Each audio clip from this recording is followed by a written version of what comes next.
You got to put yourself in a hellacious situation. It's a lifestyle. How are you going to react? How are you going to react? Like, all that training goes out the fucking door when you're in the fucking cold water and you're fucking miserable, and it's the first hour of 130 hours of Hell Week, and that first wave goes over your head, and you're the coldest you've been in your life, and your mind goes from hour 1 to hour 130. All that fucking self-talk and shit, dude, you ain't thinking about that. You think about getting the fuck out of here. But if you live this shit on a daily basis and you know how to calm your mind down, the self-talk will help. All that stuff will help.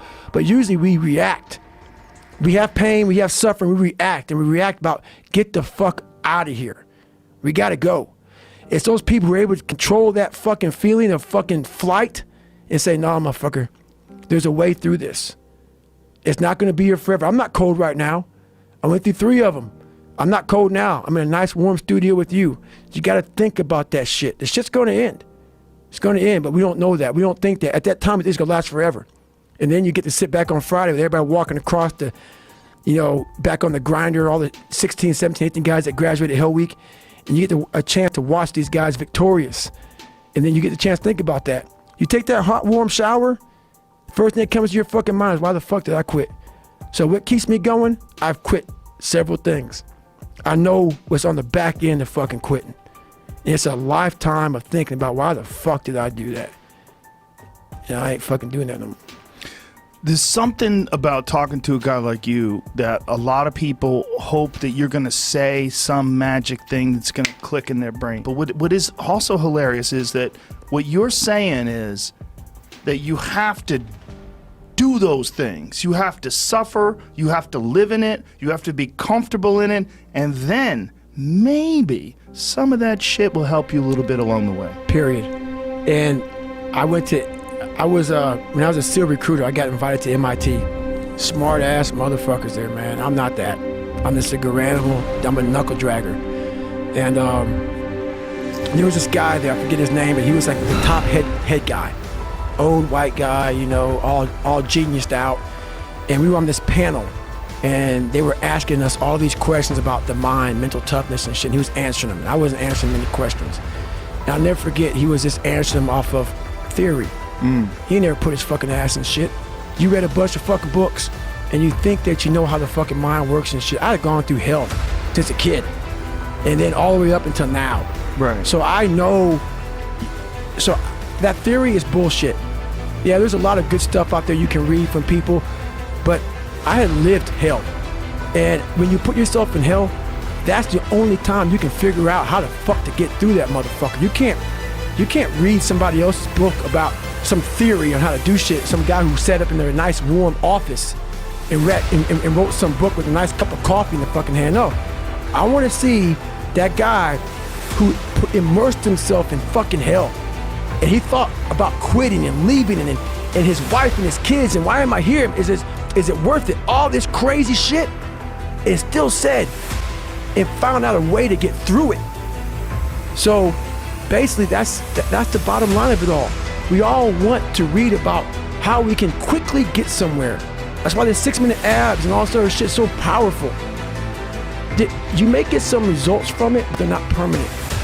The permanent result comes from you fucking, I say it all the time, you have to suffer. You have to make that a tattoo on your fucking brain, so when that hard time comes again, you don't forget it. You may forget it for a second, but you can go back in the cookie jar, I call it. It's something that we've all endured. I call it the cookie jar, and we often forget how hard we are, but you gotta reflect back. Take a couple seconds, reflect. I've been through this, I've been through that. And then remind yourself, I'm a bad motherfucker. And then you can get through that shit. But if you don't believe it, you haven't endured shit, you're just blowing smoke, man. And you're not gonna get through anything. What was this guy saying? Like, what was his theories that he was throwing out there? His theories was about, I forget exactly what it was, but it was something about what the mind does under stress. And how we can't. He said how we can't do something. And I did it. I did what he said we couldn't do. Like, what was he saying you couldn't do? It was something about if you're born a certain way, it's something about if you're born a certain way, you can't become this way. It was totally saying that who I am now, Like I had to be born with some, not genetic power or some gift from God, but I had to have some kind of special gift. Had to have some kind of special gift. And I forget what set me off, but it was like we had to be, to be somewhere, you had to be born with it. What was the concept? And I know what I was born with, and I know the battle that I had in my mind. So when he said it, I just sat there, looked in my face, and somebody in the crowd asked me a question.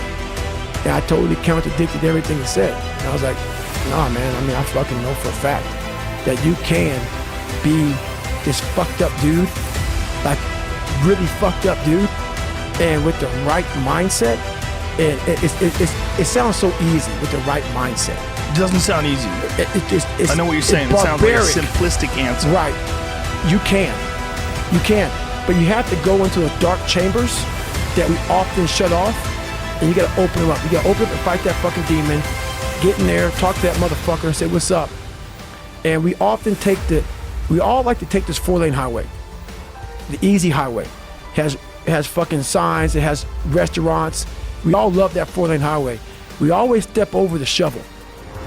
And all I did was I picked up that fucking shovel, and that shovel, I made my own path. And you may have big boulders and shit. They may be getting 200 miles up the road faster than you. But going through this path of life, this journey over here that you make yourself, that's incredibly difficult. What comes out the other end of that motherfucker is some glorious shit that you can't even explain to people.